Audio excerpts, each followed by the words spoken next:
to all the dispossessed youth of Africa, for perpetuation of communion with ancestral spirits through the fight for African freedom, and in the firm faith that the dead, the living, and the unborn will unite to build the destroyed shrines. Selah. Hello and welcome, beloveds, to another episode of Wake Up Africa. My name is Dr. Mumbi Saraki. How you doing? How's everything going? I really do pray that you are well in all your ways and that you're moving into living life truly on your own terms. Really want to thank everyone that supports us on Patreon. We appreciate, love you so much for enabling us to continue to bring the messages forward. And thanks to everyone that has subscribed to this channel. We are actually going to be bringing new programming to our main channel, Dr. Mumbi Show, soon. And very soon, just kind of covering what's going on now. But we did release a show on this recently, so definitely check it out and be sure to subscribe. You know, today I wanted to ask you guys a question. What does your inner dialogue look like? Because you see, Babylon tries to make us believe, or the powers that be, the Illuminati, try and make us believe that we are less in control of our lives than we really are. They try and make us, they've given us this external dialogue that takes so much of our attention and time, just focusing on them, that they're able to drive us this way. That's how they've been able to get so far with the implementation of the New World Order, which started in the 90s, beloveds. And I have to talk about it, Agenda 21, how they made this plan, this 100-year plan of how they were literally going to control the world and create this prison planet. Nothing has happened by accident. And guess what? 2020 was a very significant year in their timeline. The next significant year in their timeline is 2030. So really, beloveds, seeing the way that the world is going, we need to put on our own life jackets first, put on our own oxygen masks first by, preparing ourselves, getting out of the cities, getting off grid, being able at least to be as self-sufficient as possible, where there is nothing that you require from the government, because things are going to get way more expensive. And, so even if they're going to get way more restricted depending on the decisions that you've made. But those are definitely stories for other days. The most important thing, the most important power that you have at your disposal, beloveds, is what's going on in here. And what's going on in here, the inner dialogue between your heart mind and your, logical mind and your sexual mind. And that's why Babylon has over-sexualized us and made the world so, almost theatrical, so that we can't truly connect with our heart mind, which is our soul, which is our main navigation system. It's like we've been splintered and fragmented. And we know this because every time we're trying to make a decision, there's this inner dialogue that goes on. There's always that voice that tells you you can't, it's not possible, you don't have enough money, you don't have enough this, you don't have enough that, they'll never allow you to do it, it just can never work, luck has never been on your side, whatever. There's always that voice. And then there's a voice there's that higher power voice that comes and drops an idea, downloads an action into our spirit. Go look for land in wherever and buy it. And then the other voice will come, but no, we don't have money, we don't have this, I can't do that, I can't leave my job. Or pack up and leave, move to Africa, move to wherever, move out of the city. But we'll think, no, my children are in school, my this. So it's just like there's this constant double-mindedness, beloveds. And this is why we've been moving so slowly. Because you see, when an idea is released, it comes with its energy. And if we were just to follow it fully, we'd find that it manifests in ways that we hadn't planned. Whether the money would show up, the people who could connect the dots for us would show up. All these things would just manifest naturally for us.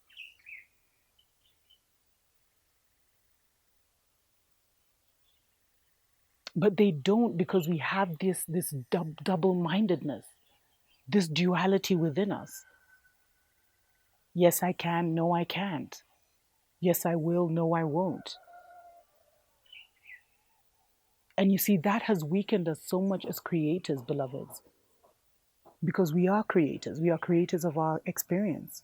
And collectively, we are creators of what we're seeing right now. But as I say, the collective mind has been hijacked.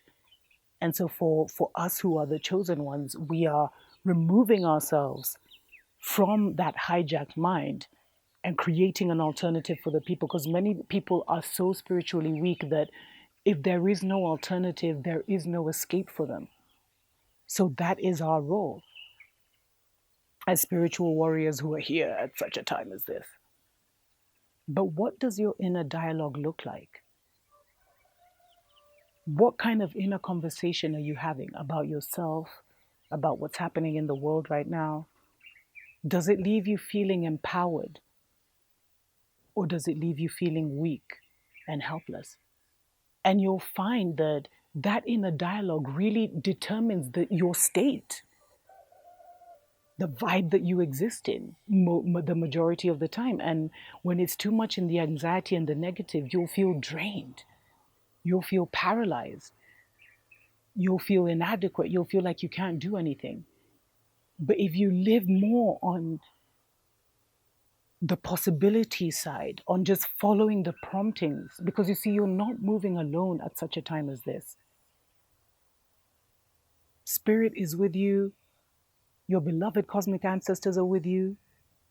Your soul family is with you. Like there's so much more behind the scenes that is supporting you and pushing you forward. So, how do we start to change that inner dialogue? That's what I'm going to get into right after the break. Wake up, wake up, wake up, wake up, wake up, wake up, wake up.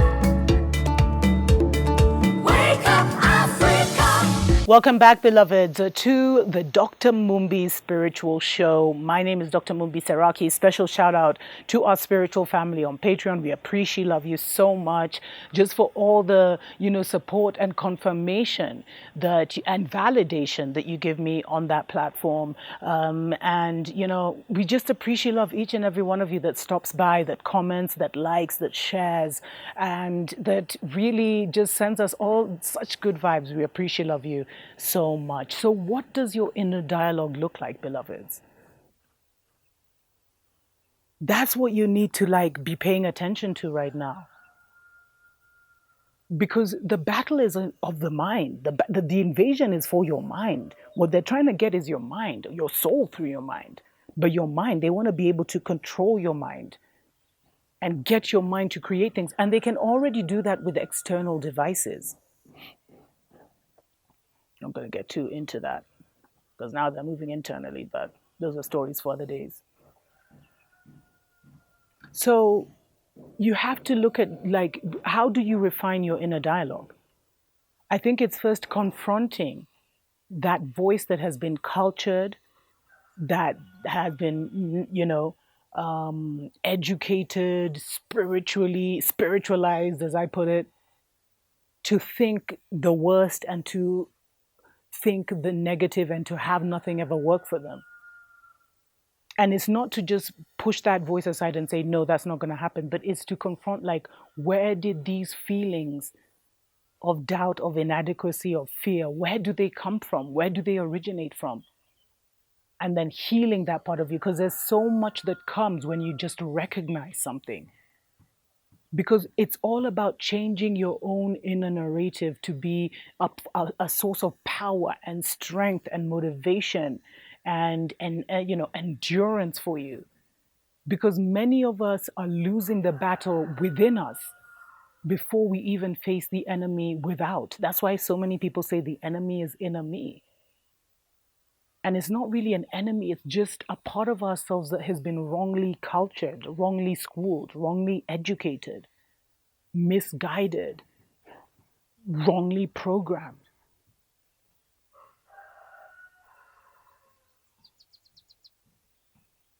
And so it's really a part of self-healing, beloveds, of kind of going into yourself and recognizing Because a lot of the fear-based thinking that we have, or the inadequacy thoughts that we have, originated in our childhood or have stemmed from our significant relationships.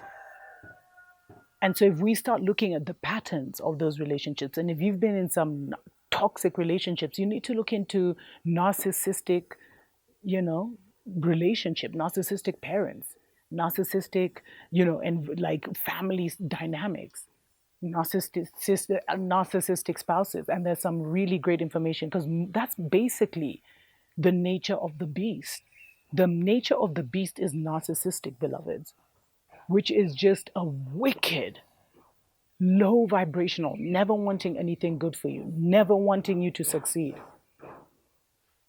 always wanting to control you through fear, etc., etc.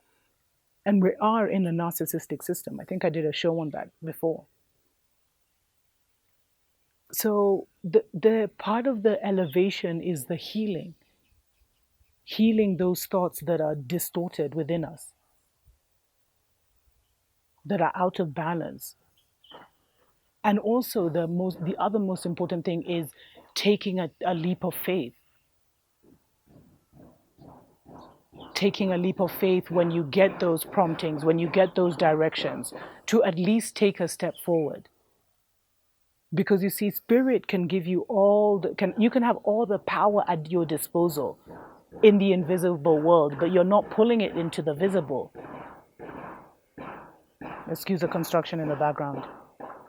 You're not pulling it into the visible because you think, I don't know what people think. Some people think it's just too basic. So I just have to think about it and meditate on it and write it and script it and do a ritual around it. Many aren't there yet. But there are promptings that we get, and spirit will give us certain promptings at certain times to do something. Because everything, spirit operates so much in the now, beloveds. It's never in the, so much in the future. You'll get visions of your future in order to give you hope to continue along a certain path. But most of the time, it's like you'll get a prompting to do something in the now, to call someone, to apply for something, and in following that prompting, it will lead to the next step. But many of us won't take that first step because we can't see the final step, so we can't even believe it. The first step seems so small and insignificant when it could be everything. And there are times that when spirit calls us to go out in nature, there are times when spirit calls us to pray to the Most High, to connect and commune with our ancestors. All of these, beloveds, all of these, we have to follow those promptings so that that voice becomes clearer. Those instructions become, wilder, bigger, more miraculous, more signs and wonders vibes. Because you can only move to the level of your faith. You can only change your life to the level of your faith that you can change your life. And you can only change it to what you believe exists. And that's why I always say, work on your mind first, beloved. Work on what's going on in here. Focus on that. And if you have children, really allow them to grow up in a expanded,